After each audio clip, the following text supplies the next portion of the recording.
কিছু সুবিধাবঞ্চিত মানুষদেরকে খাবার দিতে গিয়েও মন খারাপ হয়ে গেল। আসসালামু আলাইকুম, কেমন আছেন সবাই?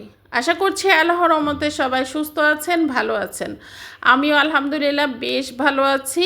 তো যেহেতু আমি সেদিন আপনাদেরকে একটা ভিডিও দিয়েছিলাম, রান্নাবান্নার ভিডিও দিয়েছিলাম, যে আমি কিছু সুবিধাবঞ্চিত মানুষের জন্য ইফতার দিতে চাই, তো সেটাই দিয়েছিলাম। গোশ পোলাও করে দিয়েছিলাম। তো আমি রান্নাটা দেখিয়েছিলাম, কিন্তু আমি দিয়েছিলাম যে সেই ভিডিওটা আর আমার পোস্ট করা হয় নাই। তো আজকে আমি এই যে ভয়েস দিচ্ছি, তো এই তো আর কি আমি রান্নাবান্নাগুলি কিন্তু কমপ্লিট করে নিয়েছি। আমি বাসায় নিজেই করেছি, আসলে নিজে হাতে করে, যেহেতু আমার হাজব্যান্ড দেশে থাকে না, আমাকে নিজে হাতে করে বাজার করতে হয় এবং সেগুলা সব কিছু প্রসেসিং করে রান্না করে তারপরে এই যে আবার নিজে রেডি হয়ে কিন্তু তারপরে আমি প্যাকেট করছিলাম যেন খাবারটা একদমই গরম গরম থাকে। তো এই যে গরম গরম খাবারগুলি সুন্দর করে প্যাকেট করে নিচ্ছিলাম। আমি যতটা পেরেছি ততটাই আসলে করেছি। এখন আমি ভিডিও বানাচ্ছি দেখে আসলে কিন্তু ভিডিওটা করছি, আমি যেহেতু কন্টেন্ট ক্রিয়েটর তাই। আর আমি এখন ইনকাম করি তাই যে করছি ব্যাপারটা এরকম না। আমি যখন ইনকাম করিনি তখনও কিন্তু আমি আমার হাজব্যান্ডের টাকায়ও কিন্তু আমি এগুলো করেছি। এটা আমার নিজের ভালো লাগা থেকে আমি করি, আমার ইচ্ছা হয় তাই আমি করি। তো যাই হোক, একজনের দেখা দেখি হয়তো আরেকজন মানে শিখে বা করে বা করার ইচ্ছা জাগে, ব্যাপারটা এরকম। কিন্তু জানে সবাই হয়তো বা অনেকেই ভাবে যে আমি অল্প দিতে পারবো, তাহলে দেওয়া যাবে কি না। আসলে এটা কোনো বিষয় না, কম বেশি সবই দেওয়া যেতে পারে। আমার চেয়ে বেশি যারা দিচ্ছে তাদেরকে দেখে কি আমি এটা চিন্তা করতে পারি যে অনেক বেশি একজন দিচ্ছে, আমি কেন কম দিব?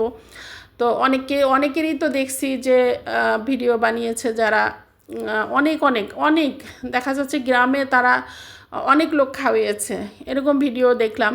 তো যাই হোক, একজন একটা দেখা দেখি আর একজন হয়তো কম বেশি যেটাই হোক করলে সুবিধাবঞ্চিত মানুষরা কিছু খাবার পায়, ভালো খাবার খেতে পারে তারা। তো যাই হোক, কেন আমার মনটা খারাপ হয়ে গিয়েছিল বলছি। আসলে এই যে রেডি করে নিয়ে তো চলে যাচ্ছি, আমার বাবাকে সাথে নিয়ে যাচ্ছিলাম, মেয়েদেরকে নিয়ে যাচ্ছে আর আমার বাবা যাচ্ছে সাথে। তো হয় কি, আসলে আমি যে যতটা নিয়ে যেতে পেরেছি কিন্তু মানুষ হয়ে যায় অনেক, ওখানে অনেক বেশি, যে আমি সবাইকে আসলে দিতে পারি না। তখন অনেকেই কিন্তু ফেরত যায়, তখনই কিন্তু মনটা আসলে খারাপ হয়। মনে হয় কি যে সবাইকে যদি দিতে পারতাম তাহলে খুব ভালো লাগতো, কিন্তু সেটা কখনোই সম্ভব আসলে হবে কিনা জানি না, আল্লাহ জানে ভালো। যে যার যেমন ক্ষমতা সে তো তেমনই করবে, আসলে যার যতটুকু সামর্থ্য আছে ততটুকুই তো করবে। আর সবচেয়ে বড় কথা, আমি যেটা চেয়েছিলাম যে আমার যতটুকু সামর্থ্য তার মধ্যে আমি কিছু প্রতিবন্ধী যেসব মানুষগুলি আছে তাদের জন্যই আসলে দিতে চেয়েছি বা করতে চেয়েছি। সুস্থ সবল মানুষের জন্য করতে চাইনি, যারা নিজেরা খেটে খেতে পারে বা করতে পারে। কিন্তু আসলে ওখানে সব ধরনের মানুষরাই এসে পড়ে, তখন না দিতে পারলে খারাপ লাগে। ওরা দেখা যাচ্ছে যে মনটা খারাপ করে চলে যায়।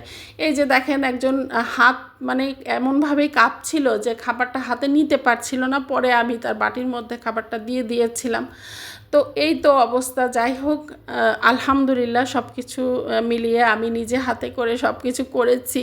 এটাও একটু ভালো লাগছিল যে নিজে হাতে করে সব রেডি করে আবার গিয়ে দিয়ে আসতে পেরেছি, এই আর কি। তো সবাই আমার জন্য দোয়া করবেন, ভালো থাকবেন, আল্লাহ হাফেজ।